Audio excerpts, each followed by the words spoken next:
Avant de vous laisser visionner ou écouter le podcast « Il ne veut pas se marier », je vous annonce que le 10 novembre à 20h, dimanche 10 novembre à 20h, aura lieu un webinaire live sur décoder la manipulation. Certains d'entre vous vivent avec quelqu'un et se posent la question « Est-ce que mon partenaire est manipulateur ?» Je me rends compte que certaines choses fonctionnent de manière un peu étrange, bizarre, j'ai le sentiment de souffrir, de vivre une sorte d'inconfort et je me suis posé la question. Peut-être d'autres se sont posé la question, est-ce que je ne serais pas manipulateur? Parce que je vois chez moi quelques traits qui pourraient me laisser penser ça. Le 10 novembre à 20h, dimanche 10 novembre à 20h, on se retrouve pour travailler sur ces sujets-là et évidemment vous donner des éléments pour que vous ayez déjà des outils. Un, pour évidemment confirmer la réponse, est-ce que je suis ou est-ce que je vis avec un manipulateur? Et deux, comment faire quand je vis avec un manipulateur? Vous allez sur le blog couple-heureux.com. Vous allez dans le menu webinaire live, vous cliquez, vous vous inscrivez, paf! Et on se retrouve le 10 novembre avec plaisir, avec tous ceux qui se sont déjà inscrits. Je vous dis à très bientôt. Vraiment, je me réjouis. À très bientôt.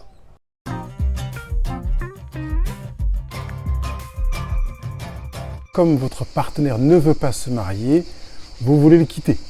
Et la plupart du temps, quand on dit « il ne veut pas se marier, alors je le quitte », c'est une femme qui tient ce discours, c'est ce que donnent les statistiques, et qui fait qu'on a aujourd'hui en France des femmes qui vivent une frustration, qui sont déjà en couple, qui le sont parfois depuis plusieurs années, et qui vivent la déception de découvrir que leur partenaire ne veut pas se marier, parfois même qui ont commencé à s'engager en couple sachant que leur partenaire ne voulait pas se marier, mais qui ont quand même gagé en se disant qu'avec le temps, peut-être, avec le bonheur venant et puis des expériences communes, il allait changer d'avis.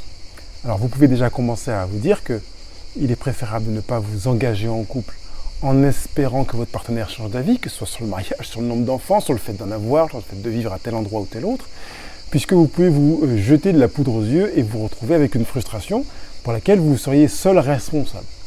Alors, si vous avez décidé de vous mettre en couple en espérant que un jour vous vous mariez, mais que ça n'a pas été envisagé dès le départ, bien, vous pouvez déjà peut-être vous dire ben, j'ai pris un risque en fait, puisque je ne savais pas si mon partenaire voudrait se marier, et par conséquent, ben, je suis face à une situation qui est qu'il a choisi de ne pas le faire. Quelles sont les raisons pour lesquelles on pourrait ne pas vouloir se marier? Je voudrais d'abord mentionner quelques chiffres en France, chiffres qui viennent de l'Institut national des études scientifiques et économiques, qui dit qu'en 2022, 242 000 mariages ont été célébrés. Pour information, il y a un décalage entre la réalité du présent et les chiffres, puisqu'il faut en général 2, 3, 4 ans pour récolter les chiffres. Bien sûr, qu'on ne peut récolter qu'après que l'année se soit écoulée, premièrement. Deuxièmement, que les événements aient pu remonter jusqu'au gouvernement ou à l'Institut national des statistiques et des études économiques. Donc, là, on a du 2022-2023, 242 000 mariages, sachant qu'en 2019, on était à 227 000 mariages. Donc, on peut commencer déjà à se dire, tiens, 242, 227, on a gagné une petite vingtaine de mariages en plus, sachant que on a plus d'initiatives d'hommes qui divorcent que de femmes qui décident de divorcer, et que les hommes divorcent en moyenne vers 42 ans, alors que les femmes le font vers 44 ans. Mais les statistiques du divorce n'ont pas beaucoup changé, c'est-à-dire qu'on est à peu près à 52% de divorce. Au bout d'une quinzaine d'années, la moyenne de divorce, 42 ou 44 ans selon les hommes ou les femmes, arrive à une quinzaine d'années de vie commune. Si au bout de 15 ans, on est en divorce, ça n'est pas très encourageant pour se dire qu'on va se marier. On peut déjà intégrer cette idée que le fait de prendre connaissance des chiffres des divorces, qui sont en plus régulièrement annoncés annuellement, bien, ça peut être un découragement pour votre partenaire de se dire « Allez, pourquoi pas? Allez, je vais me marier. » Donc plusieurs se disent « Je ne vais pas me marier puisque je risque de m'exposer au risque de divorce. » Et puis, autour de nous, il y a un certain nombre de couples qui ont vécu des difficultés, des naufrages, et qui se sont séparés, qui ont divorcé, et qui font que ça peut nourrir l'encouragement à ne pas envisager de se marier. Parmi les raisons qui font également qu'on ne veut pas se marier, c'est la question financière, parce qu'un mariage coûte cher, on pourrait presque me dire parfois de plus en plus cher, et non pas forcément seulement au moment du mariage, mais aussi au moment du divorce. On y viendra tout à l'heure. Et puis il y a aussi cette idée qui se trimballe dans les pensées, dans les rues, dans les discussions, que quand on se marie, on perd sa liberté. Je ne sais pas ce qui fait que cet argument se balade ça et là, mais je pense que pour ma part, c'est un vrai mensonge, mais qu'il nourrit quand même cette thèse du non-mariage.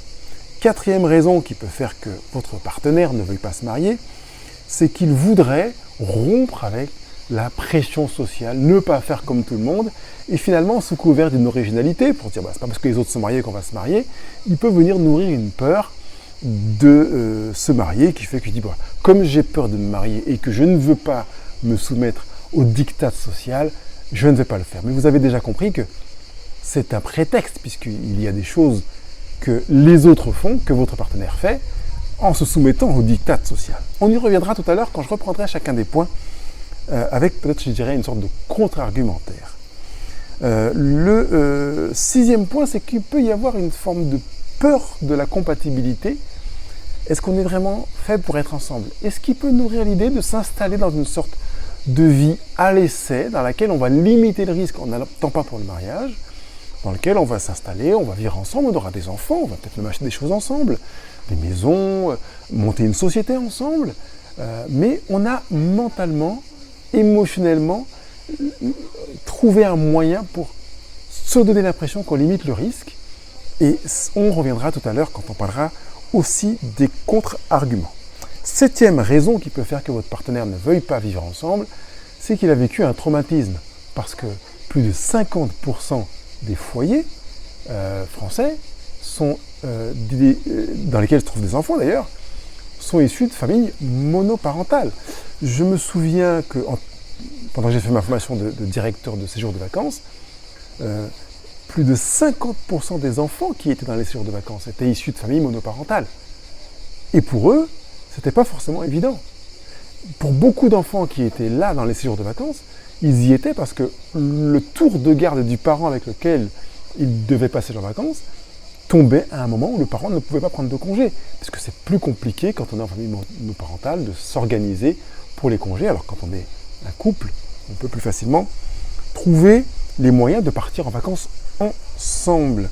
Huitième raison, c'est parce qu'on a un manque de préparation émotionnelle. Je vais le formuler comme ça, puisque c'est comme ça que le disent les couples, mais j'y reviendrai tout à l'heure dans les explications que j'appelle, entre guillemets, contre-argumentaires. Et puis, la neuvième raison, c'est qu'on a des modèles négatifs, des gens qui sont en couple et qui voudraient bien ne plus l'être, et qui galèrent, qui disent « je ne vais pas me séparer parce que je suis marié, que c'est compliqué, que c'est une prise de tête, que ça coûte cher », et tous ces arguments qui font qu'on n'a pas envie de s'y mettre, alors qu'on pourrait s'inspirer d'autres modèles, mais on y reviendra dans le contre-argumentaire. Et puis, une manière aussi de refuser le mariage, c'est de mesurer la confiance qu'on choisit d'avoir dans son partenaire.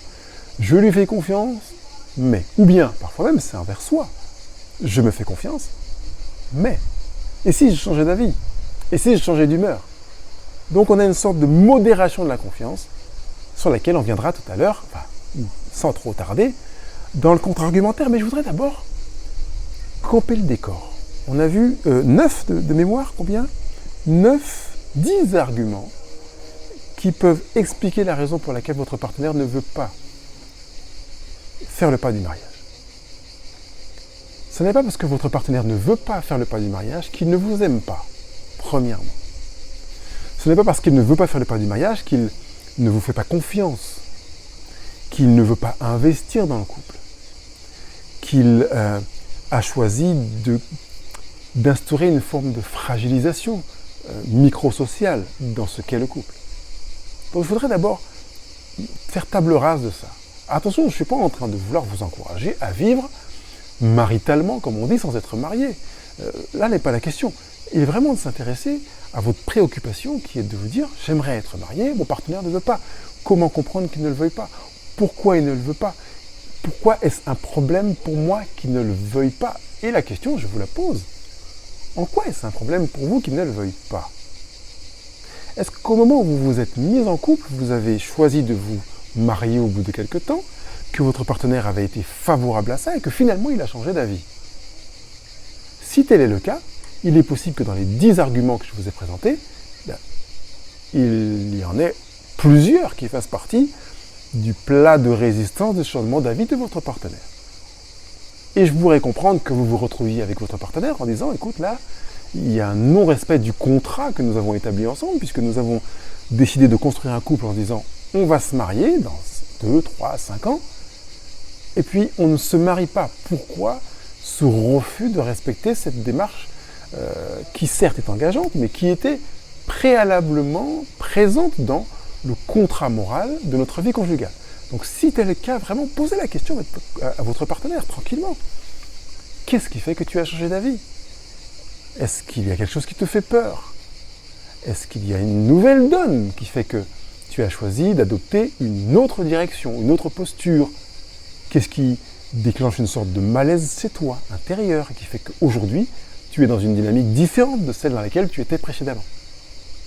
Seulement, vous avez noté que les éléments que je vous présente là, supposez que vous ayez eu une sorte de pré-engagement moral avant de vous installer ensemble et que les choses aient changé, peuvent faire que vous pouvez de la même manière poser ces questions à votre partenaire, même si avant votre installation en vie commune, vous n'aviez pas envisagé le mariage et que c'est venu en cours de route et que peut-être vous aviez gardé la carte du mariage sous le lit en vous disant « je la sortirai au moment M ». Généralement, les femmes le font à leur grossesse ou à la naissance du premier enfant. Et ce n'est pas par hasard si cette démarche se fait là. C'est parce qu'elle se veut venir sécuriser émotionnellement une relation. Or, votre partenaire pourrait vous dire, en fait, je n'ai pas du tout l'intention de fragiliser notre relation en n'optant pas pour le mariage. Je veux continuer à, et je voudrais t'assurer que, voilà, vous pouvez continuer la phrase, évidemment.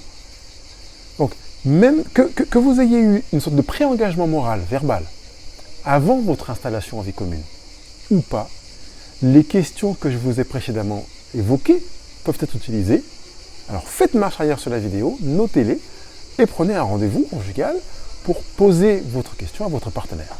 Je le redis, parce que je le dis de temps en temps, quand je parle de rendez-vous conjugal, ça ne veut pas dire avec votre mari ou votre femme, ça veut dire avec votre conjoint, celui auquel vous êtes joint. Donc il n'y a pas besoin d'être marié pour être conjoint. Étymologiquement, on s'est joint l'un à l'autre, on est donc conjoint. On pourrait dire co-joint, mais comme il y a... bref, conjoint. On passe sur con qui veut dire avec, con, qui vient du latin avec. On a donc présenté les arguments qui peuvent expliquer les raisons pour lesquelles votre partenaire ne veut pas se marier. On a pris le temps de s'arrêter sur les questions que vous pouvez poser si la perspective d'un engagement marital était présente avant votre conjugalité, donc votre vie commune, et que ça a changé. Mais que ces mêmes questions peuvent venir se poser sur la table si vous aviez gardé la carte du mariage sous le lit, sans en parler à votre partenaire, et que vous avez envie de la sortir, ou que vous n'aviez même pas évoqué l'idée de vous marier, vous n'aviez pas pensé à ça, et que ce faisant, suite à la naissance de votre premier enfant, suite à une grossesse, suite à peut-être un projet d'acquisition, d'investissement, vous avez à l'esprit l'envie de vous marier. Et je reviens sur ce que j'ai évoqué tout dernièrement en disant, si vous êtes conscient que vous voulez opter pour le mariage parce que vous avez senti que ça pourrait vous sécuriser émotionnellement, le mariage n'est pas forcément le meilleur chemin pour vous sécuriser émotionnellement. Finalement, ce serait une manière de dire « je veux que tu me sécurises en acceptant un contrat ». Au lieu de faire un travail sur vous-même pour vous sécuriser émotionnellement vous-même, de manière à vivre dans un couple dans lequel vous êtes sereinement sécure. C'est-à-dire que ça peut être un travers de vouloir faire porter à l'autre une co-responsabilité ou une responsabilité dans votre sécurité émotionnelle. Certes, il peut y participer dans la mesure de son choix, de l'expression de sa liberté, et il peut choisir de ne pas y participer et de vous laisser l'entière responsabilité de vous sécuriser émotionnellement. Et même si effectivement c'est fragile, enfin c'est déstabilisant. Parce qu'en fait, on aimerait que l'autre, mais en réalité, que l'autre vienne, entre guillemets, à votre secours. Si vous êtes en danger, d'accord. Mais êtes-vous en danger si vous n'avez pas cette sécurité émotionnelle qui est que votre partenaire accepte ou accède à votre demande du mariage? La réponse tient en 3 lettres, avec une majorité de lettres négatives. C'est non. Vous n'êtes pas réellement en sécurité. Donc je préfère vraiment que vous optiez pour le mariage si c'est dans vos valeurs. Et ça revient sur l'argument qu'on a évoqué qui est le poids social. On y reviendra dans les contre-argumentaires. Mais si c'est dans vos valeurs, oui, super, engagez-vous, proposez le mariage, travaillez ensemble à construire quelque chose de génial, mais pas pour vous sécuriser émotionnellement. Si le mariage fait partie des valeurs de votre partenaire, proposez-le lui. Mais vous comprenez qu'il sera difficile de demander à votre partenaire de faire quelque chose qui n'est pas en accord avec ses valeurs pour vous sécuriser émotionnellement. Vous entendez votre pleine responsabilité à travailler vous-même, sur vous-même, pour votre bénéfice propre, sans que votre partenaire n'y participe. Vous pouvez dans un second temps, dans votre cheminement de sécurité émotionnelle, prendre le temps avec votre partenaire de lui dire votre insécurité, de lui dire que vous travaillez, de lui demander s'il est d'accord d'y participer, indépendamment d'un projet marital. Et puis, si dans la liste des options possibles, le mariage est évoqué, pourquoi pas? Mais ne vous piégez pas vous-même dans cette dynamique-là, parce qu'elle va se retrouver dans d'autres domaines après. À vous dire, j'ai besoin d'une sécurité émotionnelle dans tel domaine, je vais donc demander à mon partenaire de participer ou de me sécuriser émotionnellement. C'est votre responsabilité, j'insiste bien, c'est votre entière responsabilité. Si vous avez le sentiment de ne pas être à la hauteur dans l'éducation de votre enfant, ne demandez pas à votre partenaire de vous garantir ou de vous sécuriser dans votre capacité à être à la hauteur. Créez vous-même les conditions pour vous sentir à la hauteur sur le plan émotionnel.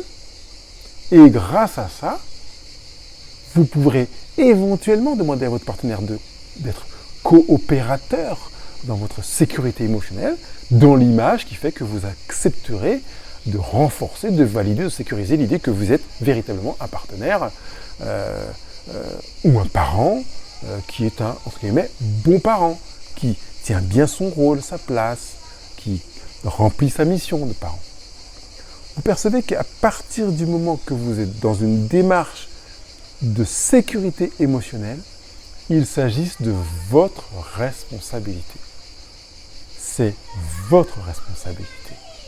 Ce que vous demandez aux autres, c'est une collaboration, une coopération, une contribution qui va venir comme une cerise sur le gâteau ou un élément dans un projet que vous menez, mais dont l'essentiel de votre travail de sécurisation émotionnelle repose sur vous, ce que vous allez faire vous, en vous, intérieurement.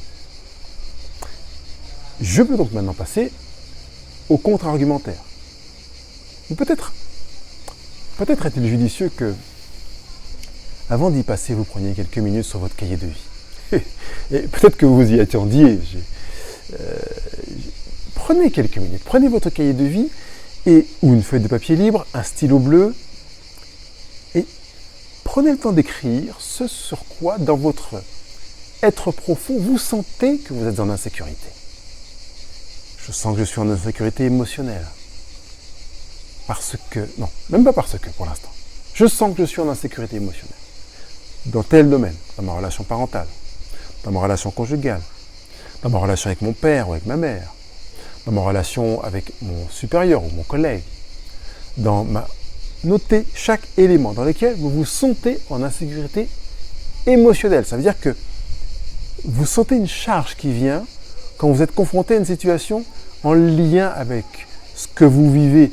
Votre fils, votre fille vient vous faire une remarque. Oui, mais papa, en fait, je ne suis pas d'accord parce que quand tu me dis que ce que je fais là, c'est pas bien, en fait, c'est pas juste. Et vous sentez au fond de vous que ça monte, que ça boue, que ça vous déstabilise, comme si vous alliez tomber.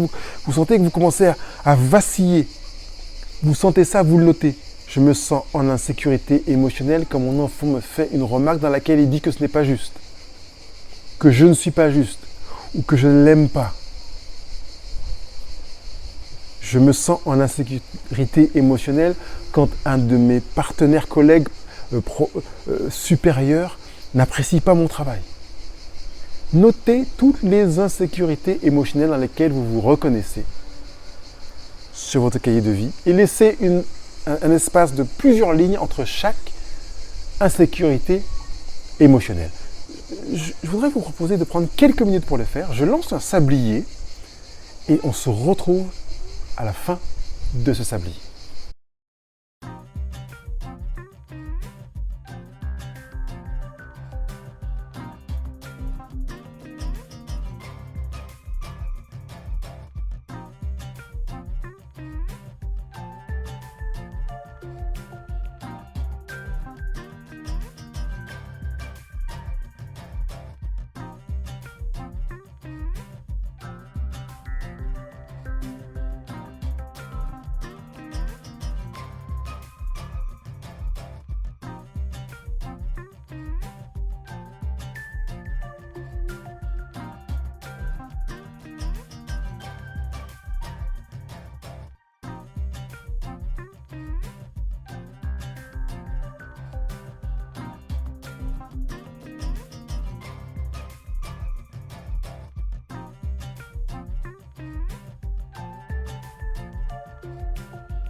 Nous poursuivons maintenant que vous avez fait l'exercice.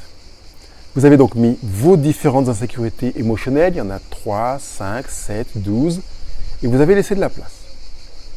À présent, après chaque insécurité émotionnelle, écrivez ce que vous pouvez faire et qui dépend de vous pour amener une amélioration, ne serait-ce qu'infime, à cette insécurité émotionnelle. Si je reprends l'exemple de mon fils ou de ma fille qui me dit « Papa, quand tu dis ça, vraiment, c'est injuste. En fait, je sais que tu ne m'aimes pas parce que moi, tu ne me dirais pas ça. » Je sens que ça monte, ça gratte, ça chauffe. Je me sens en train de me froisser intérieurement. Qu'est-ce que je pourrais faire pour ressentir autre chose? Je pourrais probablement, quand mon enfant me dit qu'il ne se sent pas aimé quand je fais quelque chose, ou plutôt que je ne l'aime pas, je pourrais commencer par me dire qu'en fait, j'en fais une affaire personnelle. C'est pour ça que je le vis mal. Si vous avez repéré que je suis en train d'évoquer un des 4 accords Toltec de Don Miguel Ruiz, bravo. Si ça ne vous a rien dit du tout, ça veut dire que vous n'avez pas lu le livre ou que vous avez lu ce livre, mais que c'est encore une théorie trop loin, trop vaste. Je voudrais que vous repreniez ce livre et que vous relisiez au moins cet accord-là, mais au moins les 4 accords Toltec. Dépassez l'introduction, allez directement au premier accord. Parce que vous avez un travail à faire pour initier un changement que vous et vous seul allez faire. Pour changer de quelques degrés, ne serait-ce que d'un seul degré, ce sentiment d'insécurité émotionnelle. Donc je veux vraiment que vous notiez quelque chose. Je me sens en insécurité émotionnelle quand ma fille dit que je ne l'aime pas et je sais que je peux faire ceci quand j'ai cette insécurité émotionnelle. Et la chose que je vais faire, c'est que je vais me dire j'en fais une affaire personnelle. Ce n'est pas parce que mon enfant me dit que je ne l'aime pas que je ne l'aime pas. Il le ressent comme ça. Mais ce n'est pas parce qu'il le ressent comme ça que c'est ça. Première étape que vous pouvez faire. Et vous pourrez ensuite prendre le temps de passer à une autre étape, mais je voudrais d'abord relancer le sablier et que vous preniez le temps d'écrire ce que vous pouvez faire pour chaque insécurité émotionnelle que vous avez mentionnée. On se retrouve dans quelques minutes.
À présent, vous êtes pleinement conscient que vous n'avez pas toutes les ressources pour installer une véritable sécurité émotionnelle. Donc vous pouvez reprendre votre liste et après que vous ayez mis au moins une action que vous pouvez faire vous-même, parce que vous avez mis une action, mais je vous dis une, mais vous pouvez en faire 2, 3, 5, que vous écriviez des ressources externes, donc des choses que vous n'avez pas, des compétences que vous n'avez pas, et qui pourraient vous aider à instaurer une meilleure sécurité émotionnelle. Et c'est seulement là que votre partenaire peut intervenir, mais ce n'est pas forcément le premier acteur qui peut intervenir. Vous pouvez aller sur le blog Couple Heureux, aller sur je vous accompagne et prendre rendez-vous avec moi, par exemple. Vous pouvez aller chercher un bouquin, vous pouvez vous inscrire dans une formation, vous pouvez acheter un programme. Bien des ressources existent. Et je l'ai déjà dit dans un podcast, mais à partir du mois de septembre-octobre, il y aura le site internet qui s'intitulera formationcouple-heureux.com, sur lequel vous trouverez des programmes qui vont vous aider à vous équiper des ressources extérieures dans lesquelles vous pourrez travailler en autonomie et bien sûr, sans aucun doute, entre autres, sur votre insécurité émotionnelle. Maintenant que vous avez fait ces deux exercices, cet exercice avec ces deux étapes, vous avez noté que vous avez la troisième étape à faire, les ressources extérieures. Vous pourrez le faire à la fin de ce présent podcast, mais je voudrais continuer maintenant avec les contre-argumentaires des 10 points que nous avons évoqués ensemble. Le premier, c'était que vous avez des expériences passées dans lesquelles vos parents ou vous-même avez déjà divorcé, ou vous avez mal vécu le divorce de quelqu'un, même un proche, et que vous vous êtes dit je ne veux pas me marier parce que je ne veux pas divorcer. Ça peut être le cas de votre partenaire. Je voudrais quand même mettre en évidence que ce n'est pas parce que quelqu'un a vécu une expérience, dirons-nous, négative, que toute nouvelle expérience se rapprochant de cette dite expérience négative sera négative. Quelqu'un peut tomber de ski, se relever, tomber de ski et maintes fois prendre des cours auprès d'un professeur de ski et puis finir par devenir un très bon skieur et apprécier et comprendre pourquoi il tombait et finalement trouver du plaisir à skier. Je parle du ski, mais ça peut être valable avec une expérience de parapente, premier saut en biplace très désagréable, je reprends un cours, je ressaute en biplace très désagréable et puis à la deuxième, troisième, quatrième, cinquième expérience, génial, super, je m'inscris pour l'année, je prends les cours de parapente, je saute maintenant seul et je vis une expérience magnifique. C'est comme au golf, le nombre de fois que j'ai raté la balle de golf avant de réussir à la faire partir à plusieurs dizaines de mètres, ça a été énorme, voilà, on y va, et si on se décourage, on peut passer à côté de quelque chose. On ne peut pas se fonder sur une expérience négative pour ne pas se relancer dans une expérience. Les expériences passées ne présagent pas de l'avenir. Ce n'est pas parce que vous avez vécu une expérience que vous avez qualifiée de négative qu'elle l'a été en soi. Et ce n'est pas parce qu'elle a été négative selon votre interprétation que toute expérience se rapprochant sera négative. Faux. Contre-argumentaire clair, net, facile à poser, et vous avez de nombreux exemples quotidiens qui peuvent aller dans cette direction. Deuxième raison, c'est la peur financière. Un mariage, ça coûte cher, un divorce coûte encore plus cher, c'est vrai, encore plus cher surtout sur le plan émotionnel. D'où l'intérêt d'apprendre à se connaître et de travailler pour apprendre à se connaître avant de vivre ensemble, puis qui plus est avant de se marier. Mais ça ne dit pas que ça va coûter cher. Seulement, je voudrais vous dire, peut-être, vous savez que rien de ce qui coûte cher ne rapporte rien. Généralement, plus l'investissement est important et plus le gain est important. Surtout si ce n'est pas un investissement éphémère où on espère gagner vite en très peu de temps, ou une forte somme en très peu de temps. Ça, c'est la poudre aux yeux. On investit, et plus on investit, si on investit longtemps, avec intelligence, comme le dirait Warren Buffett, dans la même chose, dans le même domaine, on gagne, et la peur financière se transforme en gain, mais on y a gagné énormément, sur le plan financier, sur le plan émotionnel, parce que, dites-moi, 2 revenus financiers valent mieux qu'un, 2 esprits pour réfléchir au placement valent mieux qu'un, si on prend que le domaine financier. On va plus loin à 2. Et même s'il est question de finances ou d'investissement émotionnel, on va plus loin et on va mieux à deux. Le troisième argument, c'est de se dire, oui, mais en fait, je perds ma liberté si je me marie. Ça ne tient absolument pas la route. Vous perdez autant de liberté si on reste sur le verbe perdre en vous mariant qu'en vous installant dans une vie conjugale. Donc, on se fait croire que l'on garde sa liberté. Mais vous en perdez autant. Et mieux encore, je pense que toute personne qui exprime dans le mariage une perte de liberté n'a pas compris ce que c'est que le mariage, ou même la vie conjugale, tout simplement. Parce que je ne vois pas quel investissement pourrait être attaché à la notion de perdre. N'investissez pas alors. Si vous pensez que vous allez perdre quelque chose, inutile d'investir, même dans la vie conjugale, même dans la vie parentale. Parce qu'on pourrait dire également, en tant que parent, on perd une partie de sa liberté. Bah oui, on va passer du temps avec ses enfants, oui, jusqu'à ce qu'ils soient plus âgés. Et puis on va investir aussi en écoute, en attention. Il y a des choses qu'on voudrait faire qu'on ne fera pas. Mais ce n'est pas une perte de liberté, c'est justement l'exercice d'une liberté. J'ai choisi d'investir. Je trouve que ça vaut la peine. Par conséquent, j'ai investi du temps, j'ai investi de moi. Je le choisis, ce n'est pas une imposition, il faut que tu le fasses. Je trouve que c'est justement l'inverse de la perte, c'est un exercice de la liberté. Waouh, je peux choisir de le faire. Je manifeste donc mon choix de liberté. Quatrième argument, la pression sociale et familiale. Je l'ai déjà évoqué tout à l'heure en disant ne vous mariez surtout pas pour une pression sociale et familiale. Mariez-vous parce que c'est dans vos valeurs. J'ai presque envie de vous dire, alors que je suis favorable au mariage, j'ai été marié, divorcé, je me suis remarié. Je ne vis pas maritalement, je ne vis pas en conjoint sans être marié. On va me dire, mais Pascal, pourquoi tu t'es marié? Alors que vraiment, tu dis que tu as 11 ans de thérapie sur 15 ans de mariage, tu aurais pu te dire, oh là là, je ne vais pas prendre le risque, je vais vivre maritalement. Parce qu'en fait, c'est dans mes valeurs. Ne faites rien qui ne se retrouve pas dans vos valeurs. Donc, si je me suis marié, c'est parce que c'est dans mes valeurs. Je ne vais pas vous argumenter pour que vous l'ayez dans vos valeurs, ou que votre partenaire l'ait dans ses valeurs. Si votre partenaire l'a dans ses valeurs, bingo. S'il ne l'a pas dans ses valeurs, acceptez qu'il ne l'a pas dans ses valeurs. Vous avez choisi quelqu'un qui ne l'a pas dans ses valeurs. Le mariage est absent de ses valeurs. Acceptez que c'est absent. C'est comme si vous vouliez que votre partenaire intègre une nouvelle valeur qui est la générosité. Il ne l'avait pas quand vous vous êtes mis en couple. Ne vous mariez pas ou ne vous mettez pas en couple avec quelqu'un en espérant qu'il intègre une valeur que vous voudriez qu'il ait, alors qu'au moment où vous l'avez rencontré, c'était absent de ces valeurs. C'est clair. On peut aller vers l'argument numéro 5 qui était la peur de l'échec. Je ne veux pas me retrouver en difficulté, à échouer, et que finalement cet échec se voit au grand jour, parce qu'un divorce en général, ça ne se fait pas en douce. Tout le monde va voir. C'est divorcé, c'est écrit noir sur blanc, à la mairie, dans les états civils, et c'est un échec. Ok. Mais pourquoi ça peut être un échec? Ça peut être aussi un succès. Tout ce qui peut être échec peut être un succès.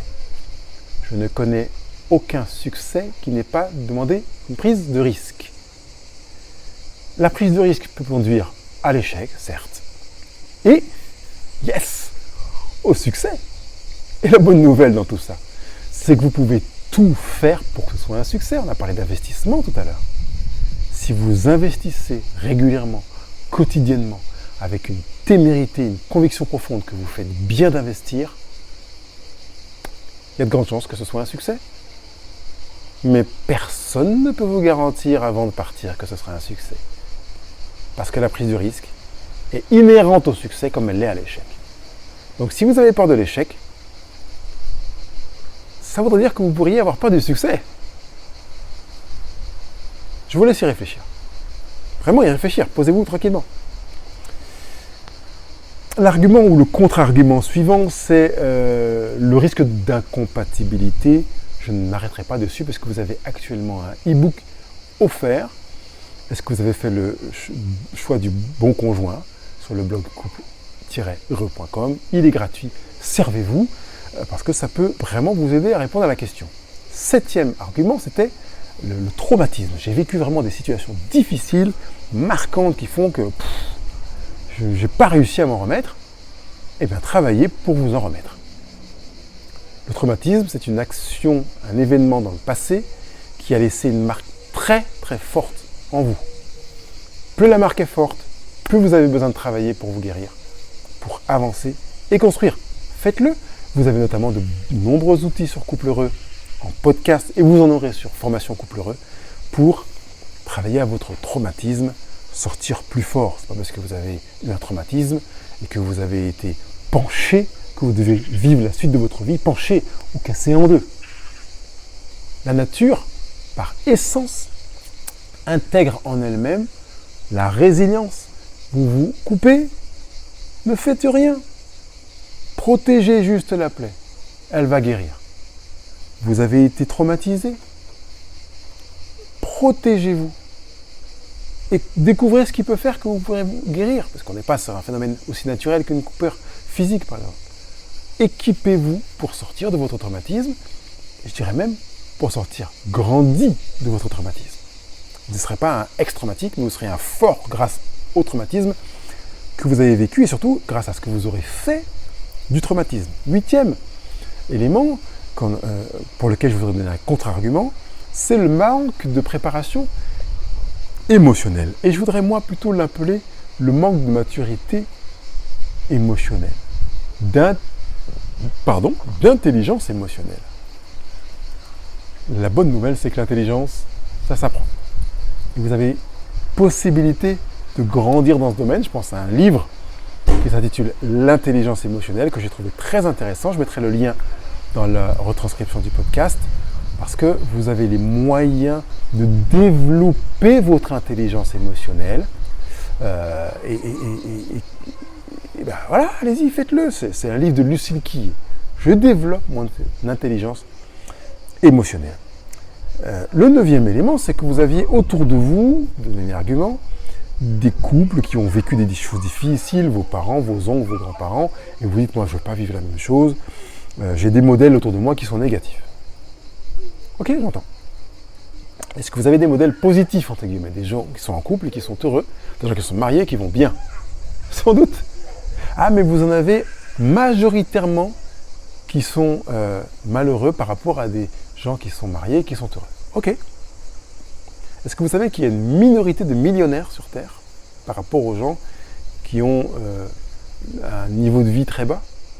Est-ce que le nombre de personnes qui veulent être millionnaires diminue chaque année? Non. Vous comprenez le raisonnement. Ce n'est pas parce que vous avez un nombre majoritaire de couples qui vivent des choses négatives dans leur couple marié que de couples qui vivent des choses positives que cela va vous conduire, vous, si vous vous mariez ou si votre partenaire accepte le mariage, de vivre davantage de choses négatives. Donc si vous, votre partenaire, êtes réfractaire à l'idée de mariage, vous comprenez que cet argument est fort de fragilité. J'aime beaucoup ce contraste. Et puis le 10e élément, c'est la confiance. Manque de confiance en votre partenaire, manque de confiance en vous, peur de vous retrouver en difficulté parce que manque de stabilité, manque de connaissances. Et vous savez que ce qui nourrit la confiance, c'est la connaissance. Je manque de confiance, je vais me former pour savoir. Quand je sais, je vais passer à l'expérience. Quand je vis à l'expérience, je tire des conclusions de cette expérience. Je vais ensuite m'adapter et modifier mes éléments pour réitérer une nouvelle expérience qui va nourrir une expérience différente et du coup rentrer dans un cercle vertueux de la confiance, une confiance qui grandit. Quand vous avez changé les couches de votre enfant, si vous avez déjà vécu l'expérience parentale, au début vous étiez très hésitant, hein, vous n'êtes pas dit « Ouh là là, vu la première fois que j'ai changé les couches, j'ai galéré, je ne changerai plus les couches de mon enfant, c'est terminé, je délègue. Nounou, papa ou maman, tati, tonton ou pépé. » Vous avez galéré, ça a été difficile et progressivement, vous y êtes mis. La semaine dernière, j'étais avec mes petits-enfants en vacances et on était dans une piscine dans laquelle il n'avait pas pied. Et un de mes petits-fils se mettait sur le bord, il voulait sauter, sans brassard. Absolument, parce qu'il doit faire comme son grand frère. Et je le voyais sauter. Et les quelques secondes, je ne sais pas sur quelques minutes, qu'il passait sous l'eau, je sentais que mon torse se serrait, mon ventre se tendait et que j'avais envie d'aller l'attraper pour le faire sortir de l'eau au plus vite, ce que j'ai fait plusieurs fois. Et j'ai dit à ma femme, je me rends compte du travail que je dois faire sur moi pour accepter qu'il saute comme ça. C'est un travail que j'avais à faire sur moi pour installer la confiance en moi. Pas pour que mon petit-fils trouve les arguments pour me dire Papou, c'est bon, tu peux avoir confiance, ne t'en fais pas, rassure-toi, respire, etc. Je vais te montrer que tu peux avoir confiance en moi. La confiance est un travail que j'ai à faire en moi, pour mon bénéfice personnel. De la même manière, pour le mariage, c'est un travail que vous avez à faire en vous, pour votre bénéfice personnel. De vous dire, j'ai des doutes, j'ai peur, je manque de confiance, je ne me connais pas assez, j'en connais pas assez sur le mariage. Allez sur coupleheureux.com, allez sur formationcoupleheureux.com, prenez les éléments pour vous équiper, lisez les langages de l'amour, les 5 blessures qui empêchent d'être soi-même, les 4 accords Toltec, le 5e accord Toltec, la maîtrise de l'amour de Don Miguel Ruiz, lisez Ces couples heureux de Yvon Dallaire, lisez les livres de John et Julie Gottman, lisez Le défi de l'amour inconditionnel ah ben voilà, son nom m'échappe. Je mettrai tout ça sur le blog dans la retranscription du podcast. Lisez parce que c'est un moyen d'apporter la connaissance. C'est un moyen d'expérimenter quelque chose.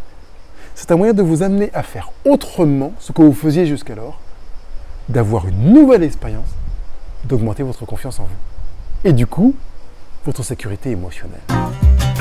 Si vous et votre partenaire avez peur de vous marier, que vous êtes réfractaire au mariage, vous avez dans ce podcast bien des éléments pour travailler à vous-même, pour créer un couple heureux avec ou sans mariage, pour créer un couple heureux dans le mariage si vous optez pour le mariage, à condition que ça fasse partie de vos valeurs respectives. C'est vraiment important, c'est une manière de vous dire que vous vous respectez, que vous respectez votre partenaire, ça fait partie de ses valeurs, vous acceptez de vous marier. Parce que ça fait partie de vos valeurs. Ne le faites pas à contre-cœur. Évidemment, vous pouvez adopter une nouvelle valeur.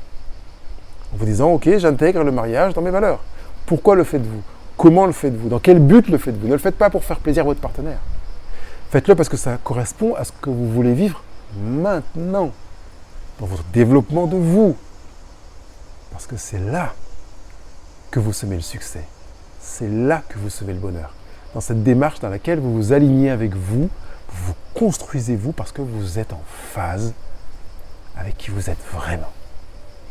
J'attends vos commentaires, vos questions, vos remarques dans les commentaires de ce blog, que ce soit sur YouTube ou sur le blog Couple Heureux, ou même toute application podcast que vous utilisez. Et s'il vous plaît, construisez votre bonheur. C'est bien plus facile que vous ne le pensez.